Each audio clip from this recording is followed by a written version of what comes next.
Welcome to the Joe Cohen Show. Join me as I share my experience with biohacking and invite top health experts to explore the latest technology, supplements, research, and resources for optimizing your body and brain.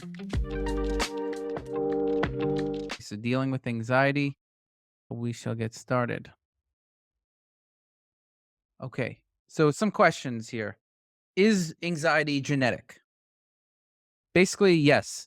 Anxiety is very heavily genetic, and as people know that if you have one parent with anxiety, generally people with anxiety either have a parent or a grandparent with anxiety, and that's because these things do get passed down.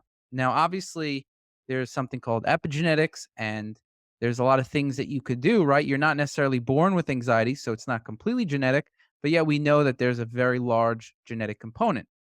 Now, genetics doesn't mean that it's fixed. That's a common mistake that people make. It just means that there's a tendency to express certain genes in a certain way, which increases the likelihood of anxiety, especially when people are not doing things to counteract that, right? So if you're not changing the tendency, if you're not changing the expression, then it can lead to anxiety, especially with a hectic world that we're living in. And, people should know that anxiety and trauma and mood issues, they tend to, and depression as well, they tend to go together. It's under mental health. So often people don't just have one issue. It tends to be grouping of these kinds of issues. And that's why we have reports on not just anxiety. We also have mood report. We also have a trauma report.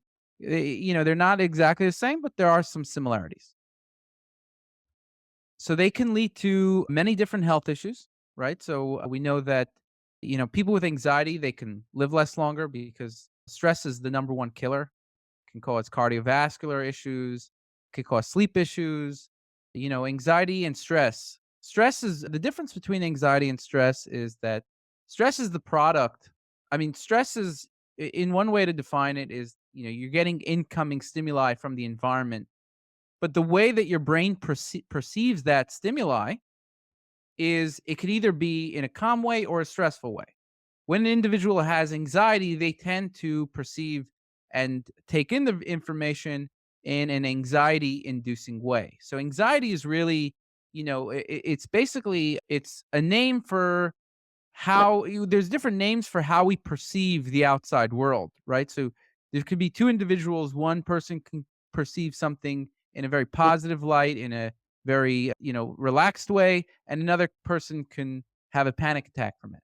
So, some person might have a startup and they might be very stressed about it.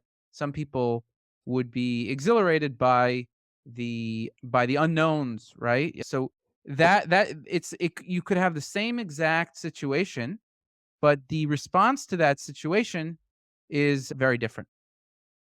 And so, that's why it's really a lot of it is very biochemical because people are getting the same stimuli, but the brain's neurotransmitters perceive them. They cause the brain to perceive them in different ways. The biochemistry of the brain causes the brain to perceive them in different ways. Then it activates your amygdala and it causes you to have anxiety and stress. And again, like, at the end of the day, if something isn't deadly, then it shouldn't really cause you too much anxiety. If you're gonna live, if you're gonna be okay, then most of the things that we're anxious about are not deadly. They're not going to, have some huge ramifications in the rest of our life, generally speaking, right? So there are some situations where that can happen, but generally speaking, that isn't the case. It's just, it could be we're insecure about something, but most of the time it's the way we're perceiving it. So having anxiety can dramatically limit your potential because, there's a lot of talk about around limiting beliefs. And I generally don't like these kinds of things. I think it is an issue, right? But I like to think of it in terms of more like if someone has anxiety or they get stressed a lot, they're more likely to lead to limiting beliefs. But you really have to go to the root cause of what that is rather than try, mindset hacks, which are kind of like band-aids and very temporary. You really have to go to the neurochemistry. So But, if you're having a lot of limiting beliefs about a lot of different things, if you're very insecure, if, that could lead to a lot of bad decisions in life. It could lead to missed opportunities. So anxiety, it did limit my potential for a while. And there's different kinds of anxiety, but essentially it did limit my potential for a while. And I was very afraid to do a lot of things. I was very paralyzed by anxiety, and that was a big problem. And when I overcame it, I was able to do a lot more. I mean, because again, you people can be really anxious or stressed about many, many different things, and it's really how you perceive it. What your brain does to the incoming stimuli that is the most important. So it is very common, but and it doesn't go away on its own. It's important to know that it's not something that you could just do a mind hack and it's going to go away. It's not something that you can, you know, it's a chronic thing that you really have to change your brain chemistry in a long-term way. You have to develop a lifestyle and a regimen to change your brain chemistry. So it can be addressed with natural and personalized approaches. So while it doesn't go away if you don't do anything, it does go away. I mean, it can go away. It can definitely get better if you introduce natural and personalized approaches. So it's something that needs to be managed over the long run. And if it's managed correctly, then it's basically can be, you can even be in a much better situation than someone who never had anxiety. So here's some of the supplements I take for my anxiety. And, I take 5-HTP. And again, I want to this is a personalized regimen. This shouldn't be something that individuals say, "Okay, Joe is doing this, I should do this." These are good recommendations in general, but they should you should look at some of your personalized recommendations and follow those as well, right? So, in terms of the 5-HTP, what that does is that it increases serotonin, and I have a lot of serotonin related genes. For example, the TPH2, which it creates serotonin from tryptophan. It creates 5-HTP essentially. And then there's a TERT gene, which is a transporter related to serotonin. And then these serotonin receptors. And so I have a lot of genes that I found in my reports and that have to do with serotonin, lower, inefficient serotonin system. And so I started to take 5-HTP as a result of my genes. Before I saw my genes, I actually did not take it. I took it once and then I said, "Okay, forget about it." But now I've been taking it every day for quite some time since our mood report came out, actually. So it's something that, I always knew about, but I didn't take it until I saw it was relevant for me. Lithium orotate is very good if you have clock genes that are related to mood. So this is in my mood report. Then there's butyrate is really good also for these serotonin genes, and it's also good for GABA related genes. I didn't I do have a GABA gene here as well, which is I should put GABA here for butyrate, but essentially, butyrate is really good for serotonin, GABA related issues, and also GSK3 beta as well. And so butyrate is really, really good for me. I notice a very good impact from it. So, and then fish oil, butyrate is also really good for BDNF. Fish oil is good for BDNF and also some inflammation genes that I have. Zinc is good for GSK3 beta. And all these, I found these in my reports, by the way, just so you know. And then there's CBD oil. I have a cannabinoid receptor gene. This is FAAH, and I also have CNR1. I didn't list all the genes here, but FAH and the CNR1 is why I take the CBD oil. And then there's the Bacopa, also helps. It helps with the GABA gene. So a lot of these butyrate will help with GABA as well. So a lot of these will help with more than one gene. And then, but Bacopa also helps with the serotonin. HTR is serotonin 2A receptor, and so that is why I take these supplements. And I've been taking these for a while, and I find them to be very, very helpful. Now, I also do some lifestyle stuff. We're gonna go there. I try to get sun. Sun is also and light is very good for the serotonin genes that I have, and this is the resistant starch shake. And then I exercise well. I think exercise is also important.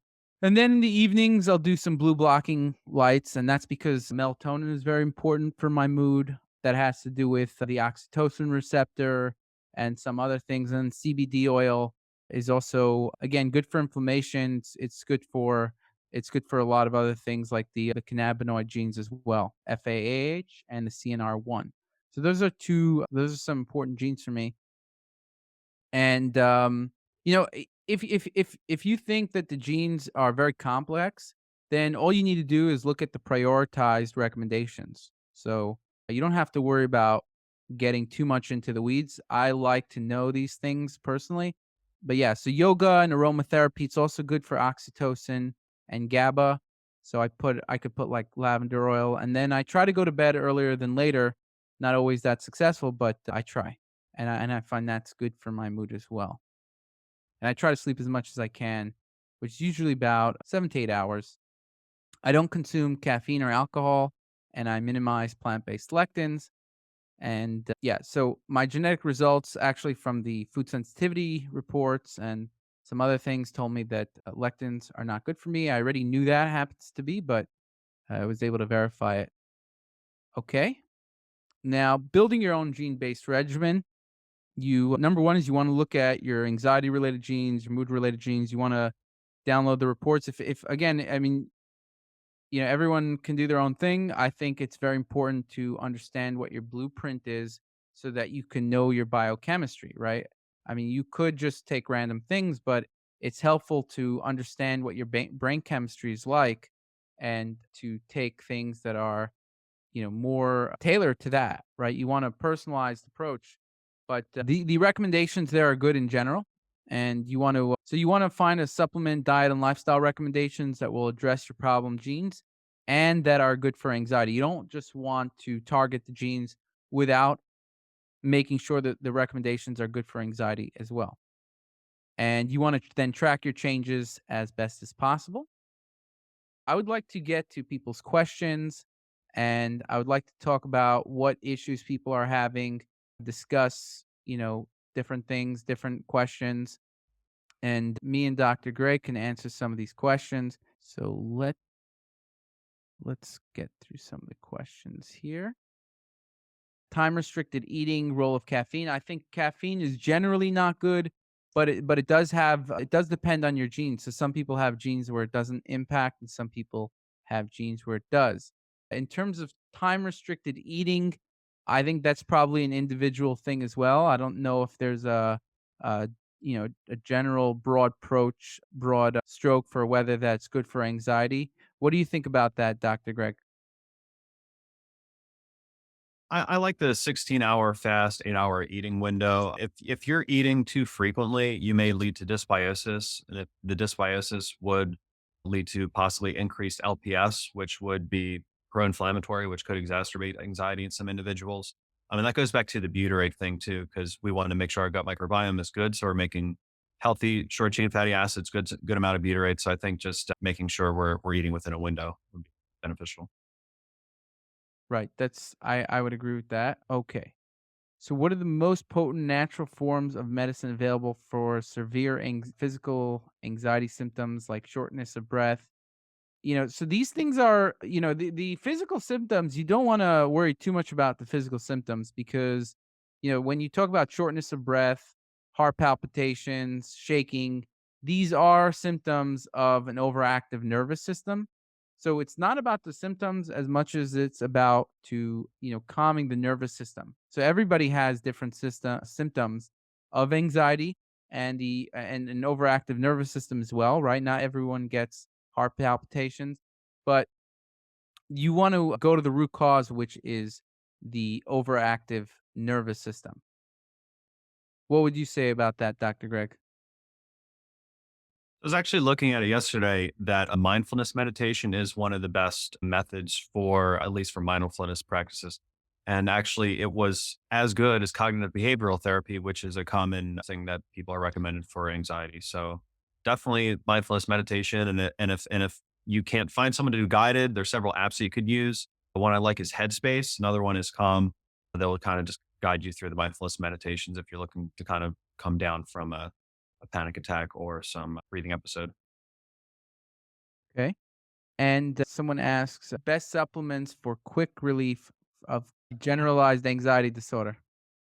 Best supplements? Well, so I love herbs. And so one thing, there's lots of different herbs. They have action on the GABA receptor. And so I think just to make a note, GABA is an inhibitory neurotransmitter. Glutamate is an excitatory one. If we have an imbalance in those, we may have overexcitation without relaxation. And so lots of different herbs work on the principle of activating that GABA receptor through there's a bunch of different subunits on the GABA receptor, but and there's several, but just for example, a couple of them. So Scutellaria skullcap, that's one I really like.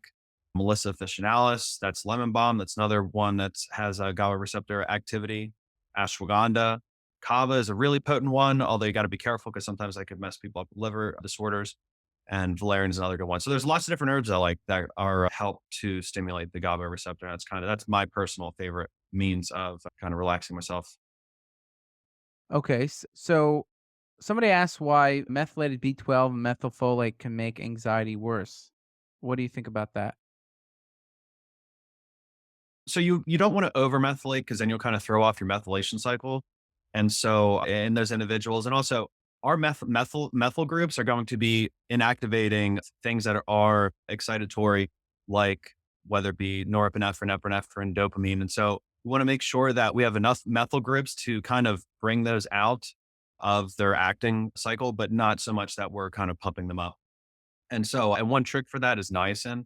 And so, one thing you could do is if you have too much methyl donors, niacin will kind of help to remove some of those methyl groups. Actually, when you urinate niacin, it is completely methylated. Another one I like is glycine. Glycine will eventually become trimethylglycine. And so it will actually remove those methyl groups. So if you feel like you're over methylating, niacin and glycine, two ones I really like. Okay, great. So somebody asked, can old trauma create anxiety in the future? And the answer is yes, which is why it's something it might be a good idea also to look at your trauma report. If you have your genes, I think it's a good idea to identify any genes related to trauma because I do think that, these traumas can exacerbate anxiety. What do you think about that, Dr. Greg? Absolutely. And sometimes there's a triggering event that may trigger a memory of something that happened in the past. And somebody may not even be aware, or, it could be repressed. And so, not until that triggering event happens does that kind of come into their mind. And they might not even be aware of it. They just feel anxiety. And that's where, if you go through with somebody who can kind of work through those emotions and have you recall, well, what was bringing up these feelings, would you then be aware? So, absolutely, it could come later on in life. Yes, somebody asked, how does cannabis intake affect genetic susceptibility to anxiety? CBD is sometimes overstimulating for anxiety use for me. How do the endocannabinoid genes affect intake? So, as I mentioned in the slides, there's the FAH gene, which basically increases it, when that breaks down the endocannabinoids. And CBD inhibits that. So, CBD increases the natural endocannabinoids or natural cannabinoids. And that's one way that CBD is good. And it also, so it's possible if somebody's saying that it's leading to anxiety, it could be that they're taking way too much. Usually, it's very rare that CBD causes anxiety, but it could be that if they're taking too much, it also blocks the cannabinoid 1 receptor, which in the short term could be good for anxiety, but in the long run, what it does is it increases those receptors. So CBD is kind of like also good for the long run, but in the short run, if you're blocking too many of those receptors, it could theoretically increase anxiety in the short term. But but otherwise CBD is a good supplement and you want to look at your genes for it and to make sure that it makes sense for you. You want to hear about the one health hack that is sure to change your life? Okay, here it is. Subscribing to this podcast. 67% of listeners aren't subscribed to the show, so please don't forget to show your support by hitting the subscribe button now. You'll not only be supporting the show, but also investing in yourself and your health journey, all while helping to keep us ad free. Dr. Greg, is supplementing with GABA for a COMT AA genetic variant a wise thing to do, or could it lead to other issues? Well, so there's several COMT variants, so I'm not sure which one specifically. I'm assuming that's going to be a slow COMT variant. And so I feel like you would be treating the symptoms. Well, it depends on what they mean by supplementing with GABA. If they're stimulating GABA or whether they're taking supplemental GABA, so it's kind of different. But that would kind of be treating the effects of the COMT, but really you want to target the COMT directly. A cofactor for COMT is SAMe. You want to make sure someone's not over methylating if you're taking SAMe, but let's say you're not. I would say SAMe would be a more direct target for COMT rather than taking GABA. Okay. This individual asked that they have ashwagandha. They're taking a bunch of herbs: ashwagandha, andrographis, astragalus, 5-HTP, L-theanine, and GABA. And I'm curious as to what supplements might be more efficacious. Honestly, I don't want to sound like a broken record, but you do have to look at your genes. From what I'm aware, I don't just looking at these, I don't think astragalus or andrographis are very effective. For me personally, ashwagandha does not work at all, even though for a lot of other people, they find that it's effective. And GABA supplements do not work at all, and L-theanine does not work at all. So that's for me personally. These don't really come up in my reports, so that kind of makes sense. GABA, I don't think GABA itself passes the gut barrier very much. I've taken very large doses of it, and I haven't noticed any effects. So I'm not sure. Even if the report shows some issues with GABA, I don't think that would be the best thing to do. I would go with Bacopa or, Relora, Hinokiol.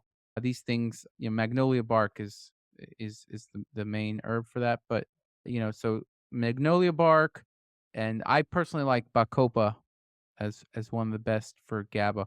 Which GABA increasing supplements do you like, Dr. Greg? So one thing I like to mention with people is parasympathetic versus sympathetic activity. Sympathetic is the fight or flight. Parasympathetic is the rest or digest. I'm taking some. I'll drink caffeinated things that will kind of stimulate my system, which is because it helps me get up. But it's not good because it actually will decrease the parasympathetic. And there's actually GABA receptors in our intestinal tract. And so I'll actually use chewable GABA, which will bind to the receptors. And I find it's calming to my intestinal tract, which again, through the gut mediated means could help decrease anxiety indirectly that way. So I guess if you're going to go for GABA, maybe try the chewable and see if there's any benefits from that. Otherwise, again, I like to go back to making sure you're getting adequate vitamins and minerals, not excess, which can cause anxiety. And then the herbs are my preferred ones. Okay.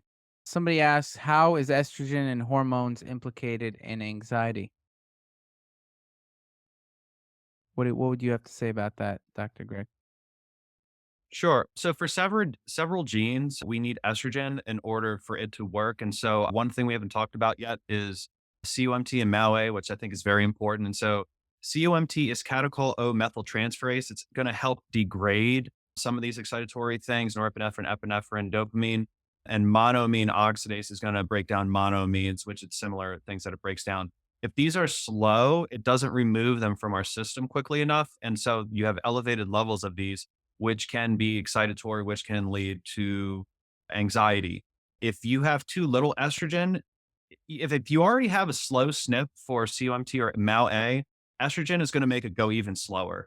And so that's why you want to make sure you have adequate estrogen levels because you will decrease the slowing of a COMT or MAO-A. Sounds good. So somebody asks that they love socializing and they get extremely anxious. However, they get extremely anxious as if someone gave them a shot of adrenaline and it takes them a while to calm down. I think what you just said has an impact on this as well because we know that people with certain MAOA variants and COMT variants, they could leave more neurotransmitters in the system for longer because they're not breaking down. And this could keep the brain excited and it makes it harder to calm down. I know that for MAOA specifically, there's genes that make it, basically one of the associations is that if somebody gets upset, it makes them hard to calm down. So you want to actually check out that gene as well, MAOA and COMT. What would you think about that, Dr. Gray? So it was interesting. They actually used CBD in a study to test whether it helped people with socializing and social anxiety, and it was extremely effective. So I would say possibly consider CBD to see if that kind of helps. Does anxiety turn into hypertension? Yes, it definitely can.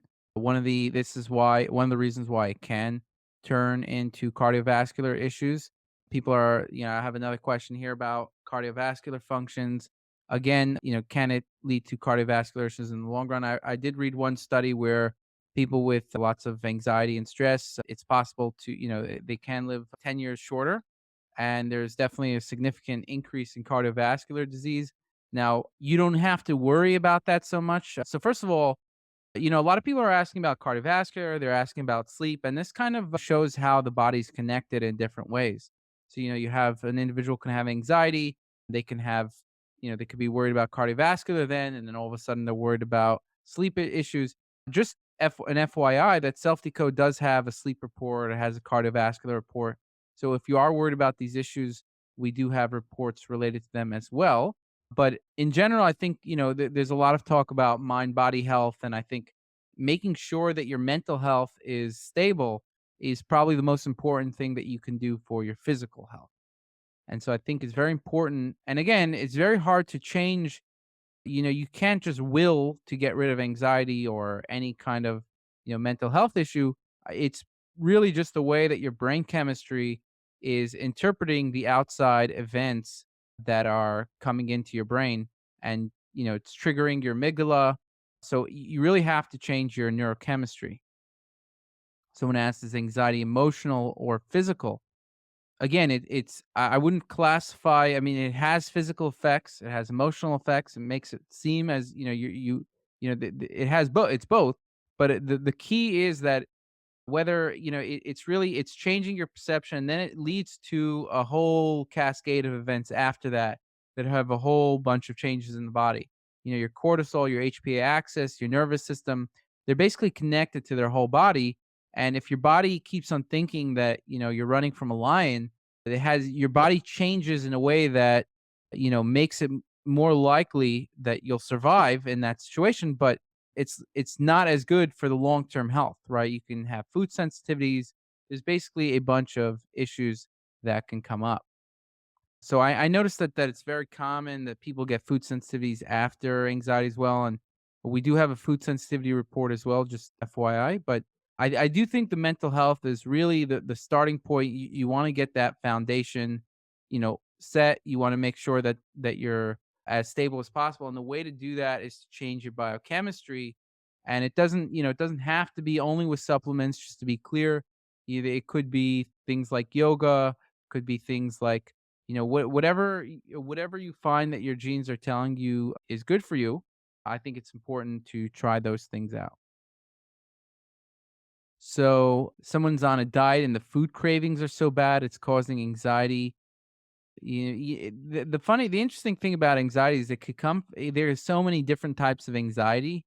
A lot of people with anxiety don't even know that they have anxiety because, they might not associate it with, like, there's typical symptoms, but then there's not typical symptoms, right? And then some people might get racing hearts, and they might not even realize that their nervous system is so activated, or that they have anxiety sometimes, which is, you want to, good thing to check is your heart rate variability. And anxiety is probably a really good proxy of your sleep. If you're sleeping, like, usually people with anxiety or an overactive nervous system don't sleep very well. And if you're sleeping very well, which I track my sleep every night, if and I'm able to get, like, really good slow wave sleep, really good. It's pretty good in all aspects, and it's really important that my nervous system is balanced, or else my sleep will take a hit. And not only the short term, also the long term. You can build sleep habits. If I'm stressed a lot, or if I have a lot of anxiety, in the past I would wake up in the middle of the nights, whereas now I'm able to sleep throughout the night because my nervous system is just more calm. It doesn't just overactivate as soon as basically it's able to calm down. My neurotransmitters, my biochemistry is able to counteract the effects where, if certain things happen, then, you have neurotransmitters just staying in, and your brain is just overactive. It's not able to calm itself down. And again, that's not something that you can consciously control. Why do panic attacks happen at random times, not during the time when you are under stress? So this is a really good question. I like this. And the reason I like it is because it goes to show you that so stress can trigger anxiety. There's no question about that. But anxiety also can trigger stress, right? And anxiety can also happen when there's absolutely no stress whatsoever. You could be in paradise and deal with significant anxiety, and you might not even realize it. This person's having panic attacks. They're probably not even realize. They're probably thinking, "Hey, wait a second. I There's no reason for me to be stressed. So why am I feeling like I'm having trouble breathing?" It's because the person's biochemistry is a certain way that they're not able to calm down and regulate their nervous system. And that causes changes in breathing, causes changes in a whole bunch of issues. And that's why you could feel like you're getting a panic attack. Is anxiety associated with cognitive decline? It certainly is. Yes, anxiety and stress and mental health is definitely associated with cognitive decline. We know that cortisol can shrink the hippocampus, the memory center, and even short-term anxiety and stress also have significant effects on cognitive function. The nutrients that are depleted when stress isn't managed properly and its relationship to anxiety. So one of the nutrients is magnesium, and I think that's something that people should look into if they're chronically stressed. Even if I'm eating right and some exercising is being done, also how COMT and MTHFR SNPs play into this. So we discussed COMT and we discussed a bit of methylation how it impacts anxiety. So methylation does it impacts all the neurotransmitters, as I understand, and so I think it's very important. What do you think, Dr. Greg, about the nutrients and anxiety? Sure, so I think you hit the nail on the head. Magnesium is a big one, and magnesium is a cofactor for a lot of the different enzymes or receptors that people could have genetic variants to. So if you have a certain genetic variant, you definitely want to make sure you're getting adequate amounts of magnesium. One example is oxytocin receptor. Low oxytocin binding can increase anxiety. And so another I like is B6. And so serotonin is also implicated in anxiety. B6 for a lot of different reasons people could be deficient. And so I think B6 is another one that kind of, if it's too low, can cause anxiety. And then zinc as well. Zinc is a cofactor for a lot of enzymes. A lot of people are zinc deficient and it's associated with anxiety. So Yeah, and as Dr. Greg said, magnesium, if you have one of those oxytocin variants, right, and that is increasing anxiety, definitely want to even be more careful about magnesium. And also, we have a vitamins and nutrients, minerals report where you can see if you're more susceptible to different minerals and deficiencies. So, if it shows that you're more deficient in magnesium, then you want to be even more careful about that, right? So, the body is complex in a lot of ways. And so, you want to sometimes get a holistic picture. But that's why we have these different kinds of reports to give you different perspectives. But, and it's also good to know some basic things like, magnesium, you can get depleted if you have chronic stress. How to stop anxiety from being felt in the body as physical pain. So this is an interesting thing because a lot of physical pain actually stems from mental health. And so there's a lot of genes that have to do with some of them have to do with the serotonin receptors. Serotonin is I think is one of the mechanisms where it's related to the mind and physical pain. What else do you know about, for example, as I understand, as from what I can remember, COMT, for example, is something that has an impact on physical pain, meaning the same variants that cause physical pain also are associated with anxiety. What do you know about that, Dr. Greg? that was actually the one I was going to mention was COMT is one that if you have a slow COMT and you have elevated levels of these things, and as you mentioned, serotonin specifically, if that's too high, then you will feel the increased pain perception. And so you want to make sure your COMT is working good and being able to clear those excess neurotransmitters out of the way. So, can chronic fatigue ever be healed along with inherent anxiety? There are some genes that are related to both, right? So, the body's connected in a lot of different ways. So, one of those is the HTR, the serotonin 2A receptors. They can cause fatigue and it also is associated with anxiety. So, there is an overlap. And also, if you're anxious a lot, that can also make you feel tired in the day. So, it's one of the ways that it can limit you, right? So, if your nervous system is active, a lot in the day can make you feel like, oh man, I'm like really tired, but what did I even do today? I haven't, ran any marathons. I haven't, worked like crazy in the past, 2 weeks nonstop. Like you might be sleeping, but basically it's like this weight around your neck that without it you'd be able to have way more energy and do way more things with your life. So it's really important to keep that in mind, that if you're just getting tired, you feeling tired, your nervous system, your mental health definitely has something to do with it. I mean, not definitely, likely has something to do with that. It could be also you have chronic inflammation from something, but mental health I find is one of the biggest triggers of chronic fatigue. And also when I had a lot of clients, I always asked them what did it come after? And I asked them, they always almost 90% of the time they would say that they started to get chronic fatigue after a large bout of mental like stress and anxiety. And then that kind of dysregulated their nervous system, right?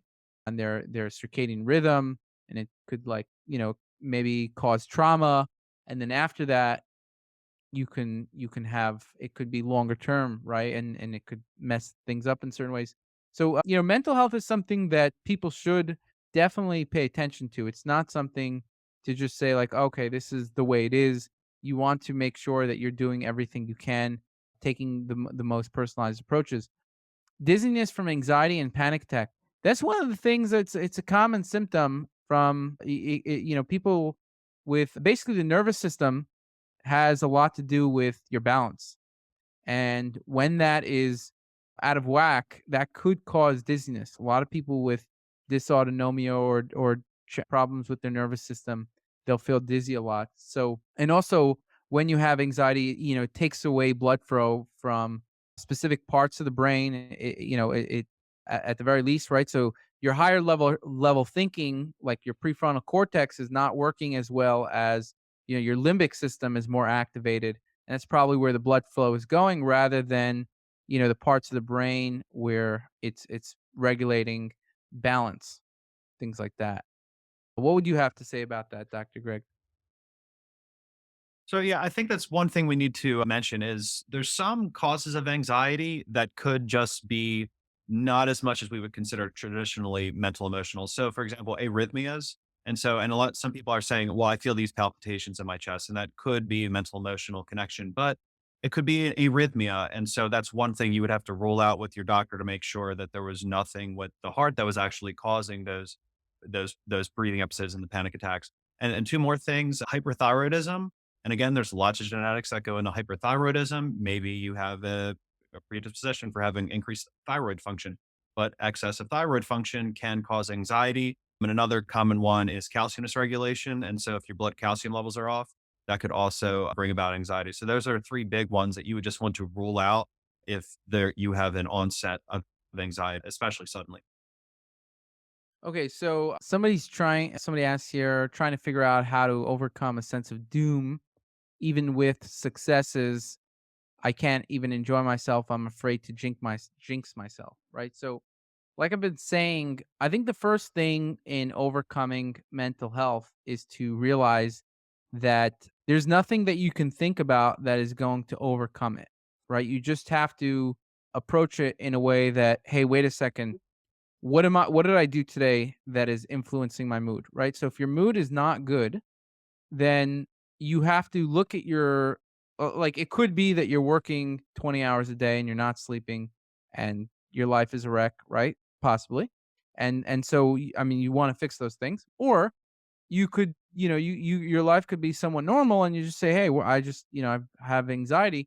In which case that it is a biochemical thing. Either way it's biochemical, but if you're not sleeping, if you're working 20 hours a day and you're not sleeping, and then, you have anxiety, that's kind of like normal, whereas most people's biochemistry will change in such ways to make you more on the edge, right? So, but I mean, everyone has some kind of, everyone has the biochemistry that could make it's kind of like a bell curve. Whereas like how much you have to push yourself or be in like a, very stressful situation to get high levels of anxiety, right? So nobody's going to work 120 hours a week and just feel calm, right? It's just not going to happen. So, but on the other hand, if you have a normal life and you're just like, okay, I'm not overworked, I'm sleeping, or I'm trying to sleep at least, right? You're going to bed at a normal time, but let's say you could also be having problems with anxiety, so you might not be sleeping. The point is that the first thing is to make sure that you realize this is biochemical, and you then ask yourself, how do I change my biochemistry? Right? What are the things that I can do? So you could do the generic stuff. If you want, we do have, I mean, you could look at generic recommendations. I think that's better than nothing, right? Or you could also look at which specific biochemistry is off. And I think, personally, I think that that's the best way. You want to know yourself. You want to know which genes are giving you issues, and then you want to try things to counteract those. That you also know are good for these mental health issues. And so you don't want to blame yourself because it's really not something that you can control with your mind, or it's really a biochemical thing that needs to be changed with biochemically. And things like yoga, breathing exercise, bunch of things can help. And a lot of these things have broad impact. So, it could help, it could help without looking at your genes. It's definitely possible. But you want to, if you want to, I personally feel that the mental health is so important. There's no amount of money that can just say like, oh, it's not worth it or whatever. And obviously, we're giving, these things are not out of reach. These things are affordable. But the point is that these you want to use the tools that allow you to overcome your. I mean, if you find, think about it this way: if you find things that help you, these things can really help you for the rest of your life. It's not just a one day thing. So even if it takes a while, I think it's very important to find those things to change your biochemistry in the right ways that allow you to live your best life. Okay. Now, someone asked about interested in anxiety and impact on tinnitus. We know that tinnitus has very is very connected to the nervous system as well. So I think there is probably a reasonable connection there. What do you think? Are you familiar with tinnitus very much, Dr. Greg? Yeah, so I think two things. One, limbic system overactivation. And so if you have excessive limbic system, like your amygdala is overactive, that can subsequently lead to tinnitus. And also pressure dysregulation. And so if there's lots of blood pressure change fluctuations, that can exacerbate the tinnitus, blood pressure brought on by anxiety. Okay. Yeah, that's I would agree with that. So somebody asked here, my problem is that I'm not anxious, but I get the physical symptoms of anxiety, which then makes me anxious. So in that case, I hate to break it to you, you are anxious, but we have a bit of a different definition for that, right? So anxiety doesn't have to, you don't have to think that you're anxious, right? If you're getting these physical symptoms, it means that your body is not able to calm itself down. Doesn't matter if you in your brain think like you're anxious or not, because that's kind of almost there's different how you perceive your current state is almost a different thing than your actual current state, right? So you can be in a very anxious state but not perceive it to be in that way. Your nervous system could be overactive, but you might not perceive that to be the case. So perception of your current state and what your actual biological state are could be very different. And what's important is to understand that if you have the physical symptoms of anxiety, then either you're having a lot of inflammation, or more likely your body's biochemistry is functioning in a way that you're not able to break down neurotransmitters. Your receptors are not working as efficiently as they should be, and so you need to do things to overcome that. Okay, so somebody mentions here, most of my anxiety seems from sleeping. I wake up with a loud heartbeat, and to anxiety often progresses to urgent need to urinate, and figured was related to biochemical in my body at night. After a bug bite last week, also waking with severe itching, wide awake at 2 a.m., then tired at 5, 6 a.m. What do you think, Dr. Greg? So I wonder about apnea in this situation. If somebody they're not breathing at night, that could cause anxiety. And sometimes that is kind of how it happens is somebody will stop breathing and then they'll kind of come back. And then that there is a compensatory heartbeat increase to kind of get the blood flowing because the heart is sensing that there's low oxygen in the blood. And so that's one thing. And then the second thing I wonder is also arrhythmia. Could that also be playing into it as well? And so again, I think as a rule, rule out any type of underlying medical things. And as far as the apnea, you could get a sleep study done just to see if that is actually occurring. Rule that out, and then you could kind of move on to the other stuff to see what are the other factors that could be associating with that. Yeah, and another thing is hypoglycemia. I forgot about that, right? So if you are getting hypoglycemic in the middle of the night, that could cause a bigger anxiety rush, right? Meaning like, yeah, hypoglycemia can trigger the nervous system, right? And so it could be a bigger trigger if you're getting that hypoglycemia at night, in which case you need to balance your blood sugar, right? So we have a blood sugar report. You can look at that. You want to do things that improve metabolic health. So there's not that many options though, right? And even, yeah, I think like blood sugar is a big one, and the ones that Dr. Greg mentioned are also important. Can you comment about 5-HTP causing extreme nausea? Yeah, so serotonin can cause nausea. And that's because the nausea, the way you get nausea is through the serotonin 3 receptor, which is concentrated in the gut, and the anti-nausea drugs actually block that receptor. And so that's and ginger, for example, also blocks that receptor. But usually you can get by that if you're taking 5-HTP on a full stomach. So if you're eating a meal and you take 5-HTP, you can get around the nausea. If not, then it's just not the supplement for you. Is 5-HTP good for those of us with this MAOA gene, since the MAOA activity levels are already low and higher levels of the neurotransmitter could cause anxiety? So I want you to look at the reports in particular rather than necessarily specific genes. I mean, looking at specific genes is more of an advanced thing, right? If you have a practitioner that is guiding you, they can look at specific genes and make that determination. Otherwise, your best bet is to look at the reports and look at the Self Decode blog. There we break things down in a much more simple, we break down in a much better way that everybody can understand it. So it's, you know, I mean, unless Dr. Greg, do you have any off the cuff answer for that? Yeah, so I believe that would be a slow mouth. That would if that's what you're saying. I would need to look at that snip they have there, R6323.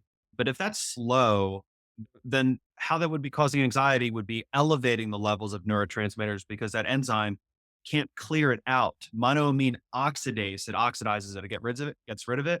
And so in that situation, you actually wouldn't want to take 5-HTP because you should theoretically have elevated levels. And so I would want to make, I would, again, you should look at all your SNPs really, because that's going to be how's your COMT, how's other things that are affecting these, how's the Exactly. receptors.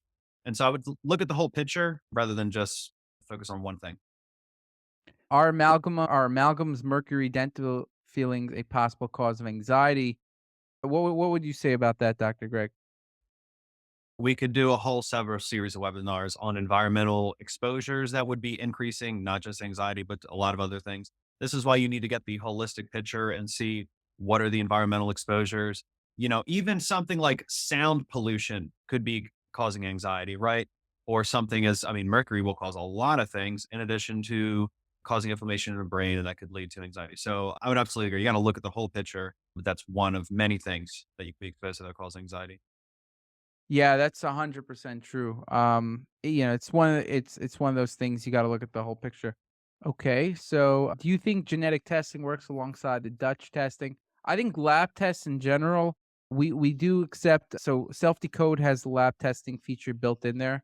So if sometimes anxiety could be hormonal, for example, and things like a Dutch test may be good, right? Or you can get other, you could also check your hormones with regular lab tests, but I think that it's always best to have as much of a full picture as possible. Genetics is one of the things, right? That's why you want to look at a whole bunch of things like lab tests. You don't The more of a holistic picture you have, the better, right? So what do you think about that, Dr. Greg?